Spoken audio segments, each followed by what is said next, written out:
दोस्तों, कैसे हैं आप सब। आशा करता हूँ आप सब लोग अच्छे ही होंगे। देखो, आज 4 दिसंबर दिन बुधवार। आज बाजार कैसा रह सकता है, क्या क्यूज़ मिले हुए हैं, ग्लोबल संकेत क्या है। एफआईज ने बाइंग की है, डीआईज मामूली सी सेलिंग में थे। अभी यूएस रात 50-60 पॉइंट ऊपर ही क्लोज हुए हैं, डाउ और नैस्डैक। और क्रूड अभी 73 समथिंग डॉलर है, कुछ मतलब $74 के आसपास आ गया है। कल रात $72 के आसपास था। मैं बता रहा था कि रात रात में बढ़ जाएगा। क्रूड थोड़ा बढ़ा हुआ है। और गिफ्ट निफ्टी अभी 14 से 20 रुपये माइनस चल रहा है। सुबह 8:15 का वक्त हो रहा है। और यूएस के जो फ्यूचर्स हैं, डाउ 98 पॉइंट प्लस है और नैस्डैक 50 पॉइंट प्लस है। तो ग्लोबल संकेत तो ठीक है। एशिया वीक है, मिक्स खुला हुआ है, थोड़ा डाउन ही है। एशिया में 8 कंट्री हैं, जिसमें से 6 कंट्रियां भी थोड़ी डाउन ही हैं। और हम अभी देखते हैं कहाँ खुलते हैं। तो हमारी फ्लैट टू अप ओपनिंग हो सकती है यूएस के फ्यूचर्स को देखते हुए, और यूएस की कल क्लोजिंग को देखते हुए, एफआईज की बाइंग को देखते हुए हमारी फ्लैट टू अप क्लोजिंग हो सकती है। आज आरबीआई की मीट शुरू हो चुकी है, जो इनकी मीटिंग होनी थी रेट कट को लेकर। तो आज 4 दिसंबर है, 5 दिसंबर और 6 दिसंबर को इसका आउटकम माना था 11 बजे के आसपास, रेट कट होंगे या नहीं। अगर रेट कट होंगे तो 25 पीपीएस रेट कट होने की उम्मीद जताई जा रही थी। निर्मला सीतारमण जो भारत की वित्त मंत्रालय में हैं, उन्होंने बताया था, उन्होंने बोला था, एक स्टेटमेंट दिया था कि अब भारत के अंदर रेट कट की ज़रूरत है। तो भारत सरकार भी चाहती है कि रेट कट हो, मगर आरबीआई का इस पे देखना पड़ेगा क्या निर्णय लेते हैं, रेट कट करते हैं या नहीं करते हैं, क्योंकि जीडीपी काफ़ी ख़राब आया है और इन्फ्लेशन भी ठीक नहीं है। इन्फ्लेशन अच्छा आना था तो रेट कट होने थे आरबीआई के हिसाब से। अभी इन्फ्लेशन और जीडीपी ख़राब आया है, तो अब रेट कट होते हैं नहीं, वो देखना है। तो अक्सर मैंने देखा है कि रिलायंस रिलायंस एक ऐसा ऑपरेटर है बाजार के अंदर जो अपनी मनमानी करता है हमेशा।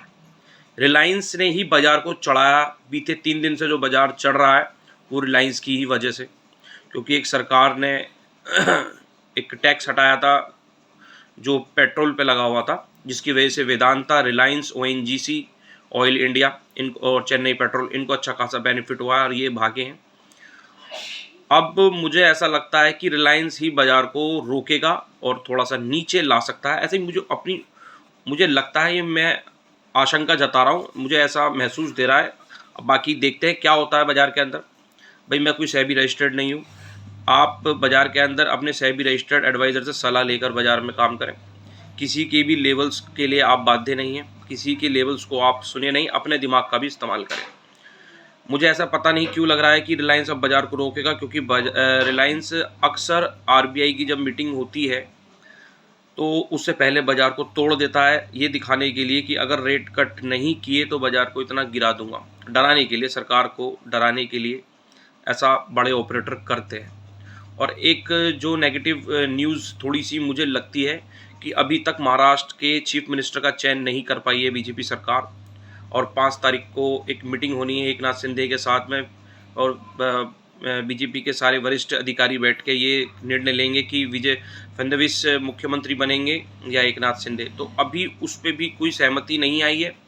तो हो सकता है ये भी एक बाज़ार के अंदर नेगेटिव इम्पैक्ट डाले। और अगर बाज़ार अगर टूटा तो कहाँ तक टूट सकता है।